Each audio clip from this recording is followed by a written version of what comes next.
वो भी अभी तक क्लियर नहीं है कि कितने लोगों की जाने गई हैं। कोई कह रहा है 9 बच्चे की डेथ हुई है, कोई कह रहा है 8 की हुई है। अभी हमें बॉडी सिर्फ 3 स्टूडेंट्स की मिली है। कुछ फ्रेंड्स थे जो इंसिडेंट के लोकेशन पे मौजूद थे, उन्होंने खुद कहा है अपने मुंह से कि उन्होंने 7 to 8 डेड बॉडीज देखी है। खुला बोल रही हूँ, पूरा बिजनेस है ये पढ़ाई, ये कोई एजुकेशन नहीं दे रही, ये बिजनेस चल रहा है। मैं वही तो कह रही हूँ, ना ये लोग एडजस्टमेंट करेंगे, ना ये लोग स्टूडेंट्स की सिचुएशन समझेंगे।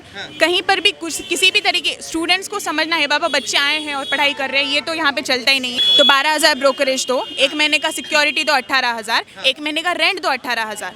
और उस पर से वर्स्ट सिचुएशन ये है कि जब तक आप उनको पैसा पूरा हाथ में दोगे नहीं ना, तब तक ये लोग खड़ा भी नहीं रहने देंगे रूम के बाहर। एक गरीब परिवार का बच्चा यहाँ पे रहकर सरवाइव नहीं कर सकता। इस लूट मार, इस जो ब्रोकर लोग यहाँ पे रह रहे हैं ना। प्रिया सिंह। क्या आप यहाँ पढ़ते हैं? जी सर, मैं दृष्टि आयुष की स्टूडेंट हूँ, करोल बाग। करोल बाग से हैं। तो मतलब जो इसी कोचिंग में थे या कहीं करोल बाग मतलब नहीं सर, करोल बाग में इंग्लिश मीडियम। अच्छा, तो ये मतलब यहाँ पे किस लिए? सर बस ये प्रोटेस्ट के लिए आए थे। अच्छा, तो क्या मांगे हैं? ग्रुप यहाँ सर मांगे तो यही है कि अभी जो सेफ्टी है उसके ऊपर ज़्यादा से ज़्यादा ध्यान दिया जाए, और जो घटना भी घटी हो दोबारा ऐसा कोई स्थिति ना बने। जैसे जो बेसमेंट में जो भी क्लासेस चल रहे हैं वो जल्दी से जल्द बंद हो जाना चाहिए। बच्चों की सेफ्टी पे ध्यान देना चाहिए। सर मैं खुद गुजरात से यहाँ पे पढ़ने आई हूँ, बट अब ये जो सिचुएशन है ये देख के हमारे घर वाले भी डर चुके हैं। अब उनका ये कहना है कि अब घर वापस आ जाओ, जान है तो जहान है, जिंदा रहोगे तो सब कुछ कर लोगे। अब हम लोग जो जिस रिस्क में अब यहाँ पे, तो हमें सच में डर लग रहा है कि अब यहाँ रहना हमारे लिए सेफ़ नहीं है। जिस तरह से आप बता रहे हैं हम कि कोचिंग में पढ़ते हैं, तो कोचिंग की फ़ीस क्या रहती है? सर वो तो सारे जो कोर्सेज होते हैं उसके हिसाब से मैंने खुद ने 2,30,000 यहाँ पे पे किया है सर। पर साल का?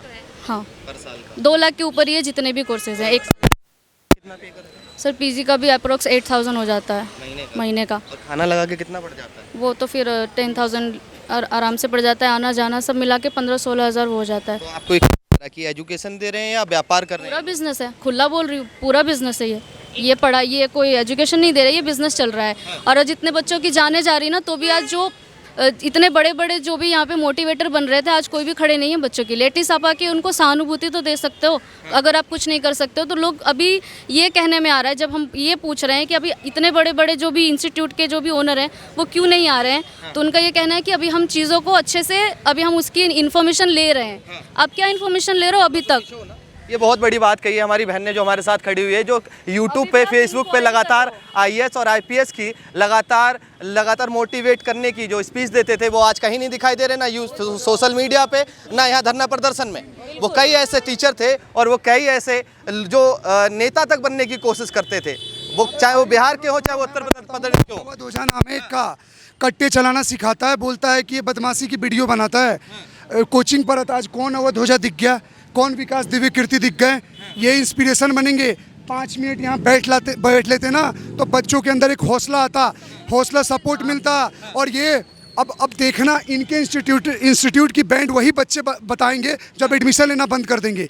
5:30 आज अब आएंगे, अब हो सकता है 1-2 दिन में आ जाएं कि बच्चे एडमिशन ले। सब के सब लालची फ्रॉड हैं, पैसों के लिए कर रहे हैं, सीधी बात है। इतनी मुश्किल से यहाँ पे आए, हम इतना अफोर्ड भी नहीं कर सकते, फिर भी हम सारी परेशानियों के बावजूद यहाँ पे आके पढ़ रहे हैं। और इतना रिस्क है तो सर आप समझिए कि ये बच्चों के साथ खिलवाड़ी हो रहा है यहाँ पे। ये सेफ्टी के नाम पे बिल्कुल ज़ीरो है। मेरा ये कहना है कि जो भी आप सेफ्टी के ऊपर ज़्यादा से ज़्यादा ध्यान दें, ताकि बच्चे यहाँ पे सेफ रह सके और वो अपने फ्यूचर के लिए जो एम लेके आए उसको पूरा कर सके। सर ठीक है। सीमा। सीमा कहाँ से हैं आप? महाराष्ट्र से। मतलब महाराष्ट्र में यहाँ पढ़ने के लिए मतलब आए हैं? जी जी। तैयारी कर रहे हैं आप? यूपीएससी की। जी। क्या इसी कोचिंग में पढ़ते थे आप?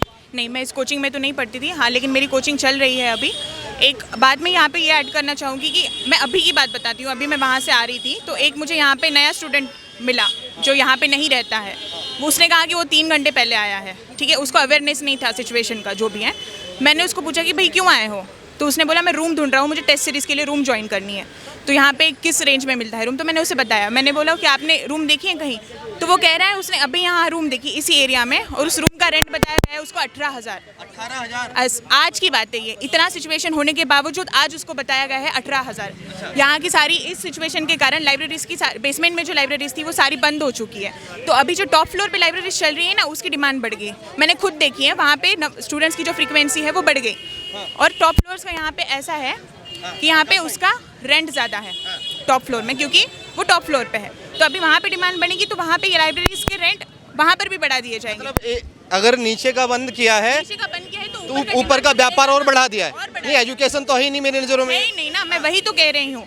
ना ये लोग एडजस्टमेंट करेंगे, ना ये लोग स्टूडेंट्स की सिचुएशन समझेंगे।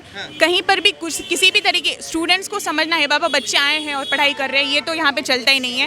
रेंट मैं बता रही हूँ, रेंट इनको 18,000 ही बोला गया है। अब ये जब से सिचुएशन हुई है, यहाँ पे मैंने ना किसी ब्रोकर को देखा है बाहर, ना किसी ओनर को देखा है। ओनर तो चलो ठीक है अपने घर में होंगे, ब्रोकर्स यहाँ 24 घंटे आपको दिखाई देते हैं। यहाँ के सारे ब्रोकर्सों के चेहरे हमें पता है, एक चेहरा दिखा नहीं है हमको 3 दिन से, एक चेहरा क्या दिखा अच्छा, मतलब मान लो जैसे मैं यहाँ पे नया युवा आया हूँ और मेरे को यहाँ किसी कोचिंग में इस एडमिशन लेना है, मेरे को यहाँ कुछ भी नहीं पता, और मान लो मुझे पहले तो पीजी चाहिए होगी रहने के लिए, तो यहाँ पे ब्रोकरेज क्या मतलब क्या लेते हैं कि अगर एक पीजी ब्रोकरेज स्टार्ट होती है आपकी, जिसको बिल्कुल ही नॉलेज नहीं है वो बोलेगा 1 महीना, फिर हम बोलेंगे भाई इतना थोड़ी होता है, बोलेंगे 21 दिन। 21 दिन के नीचे कोई लेगा ना? अगर 40 ब्रोकर हो गए तो उसमें से 2 ब्रोकर हो गए जो 15 दिन की ब्रोकरेज लेगा। 21 दिन का ब्रोकरेज पे करना पड़ता है। मतलब 18,000 रुपये, 18,000 में से आप 9,000 रुपये पहले ब्रोकरेज को देने पड़ेंगे। 9,000 तो 50% हो गया ना। 21 दिन का ब्रोकरेज कितना बनता है देखिए, कैलकुलेट कीजिए। 12 तो 12,000 ब्रोकरेज दो, 1 महीने का सिक्योरिटी दो 18,000, 1 महीने का रेंट दो 18,000, और उस पर से वर्स्ट सिचुएशन ये है कि जब तक आप उनको पैसा पूरा हाथ में दोगे नहीं ना, तब तक ये लोग खड़ा भी नहीं रहने देंगे रूम के बाहर। करनी लगनी चाहिए। तब तक ये लोग खड़ा भी नहीं रहने देते रूम के बाहर, ये लोग चाबी भी नहीं देंगे। और कुछ तो ओनर्स का यहाँ पे ऐसा है कि वो लोग कैश में पैसा लेते हैं। क्यों? हाँ, क्यों कैश में लेते हैं भाई? हम ऑनलाइन ट्रांजैक्शन भी तो कर सकते हैं। उनके पास प्रूफ आ जाएगा ना कि भाई हमारे पास इतना पैसा आ रहा है, अपना रह सकता है बस एक इंसान। दूसरा इंसान अगर आके एडजस्ट करना भी चाहे ना तो 1 दिन से ज़्यादा टिक नहीं पाएगा, इतने साइज़ हैं। मतलब ये हमारे रूम के रेंट्स किस हिसाब से लगाए जाते हैं? हमारे रूम में आपको सनलाइट आएगा, हमारे रूम में खिड़की प्रोवाइड कर रहे हैं हम, तो उस हिसाब से ये लोग 500 रुपये, 1,000 रुपये, 1,500 रुपये पड़ेंगे। मतलब जो नेचुरल रिसोर्सेज जो हमको हक से मिलने चाहिए, आप उसके हमको चार्जेस लगाओगे। नेक्स्ट लेवल का व्यापार चल रहा है। नेक्स्ट लेवल का व्यापार है भाई, नेक्स्ट लेवल का। क्या कहेंगे, ये बहन जो कह रही है वो सही कह रही है? आप भी यहीं पढ़ने आते हैं क्या? मतलब क्या है मतलब? देखिए यहाँ पे जो भी है सब स्टूडेंट्स ही हैं। और जो बहन ने कहा उस बुरी बात वो सच्चाई ही है। यहाँ पे एक लूट मार हो रही है और एक बिजनेस बन चुका है यूपीएससी का। अभी उसका हिस्सा है? बिल्कुल है। और मैं कोचिंग ले रहा हूँ अभी। कितने साल से? 1 साल से। और मैं इसी ओनर में रहता हूँ। यहाँ पे बेसिकली यही है कि एक गरीब परिवार का बच्चा यहाँ पे रहकर सरवाइव नहीं कर सकता। इस लूट मार, इस जो ब्रोकर लोग यहाँ पे रह रहे हैं ना, इनका बेसिकली एक चीज़ यही है कि बिजनेस को अपने बढ़ाना। बच्चा किस परिवार से आया है, क्या स्थिति है, क्या परिस्थिति है, उसका वो लोग बिल्कुल भी ध्यान नहीं देते हैं।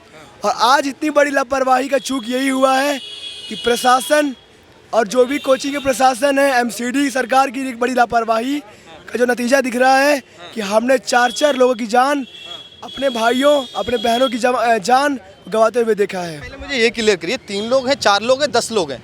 क्योंकि लगातार जिस तरह से मैं वीडियो लगातार क्लियर ही नहीं है कितने लोगों की जाने गई है, वो भी अभी तक क्लियर नहीं है कि कितने लोगों की जाने गई हैं। कोई कह रहा है 9 बच्चे की डेथ हुई है, कोई कह रहा है 8 की हुई है। अभी हमें बॉडी सिर्फ 3 स्टूडेंट्स की मिली है। कुछ फ्रेंड्स थे जो इंसिडेंट के लोकेशन पे मौजूद थे, उन्होंने खुद कहा है अपने मुंह से कि उन्होंने 7 to 8 डेड बॉडीज देखी है। तो मुझे ये नहीं समझ में आ रहा कि अब तक हर न्यूज़ चैनल पे सिर्फ 3 बच्चे आप कैसे बोल सकते हो। अब मुझे ये बताइए कि इतनी बड़ी लाइब्रेरी में इतना पॉपुलर कोचिंग सेंटर है, वहाँ पे कम से कम बोल रही हूँ 15 बच्चे तो हो गए। बाकी के बच्चों की डिटेल्स कहाँ हैं? जो लोग वहाँ से सेफली निकले हैं वो लोग कहाँ हैं? इन बच्चों के पेरेंट्स कहाँ हैं? ये लोग अभी तक सामने क्यों नहीं आए?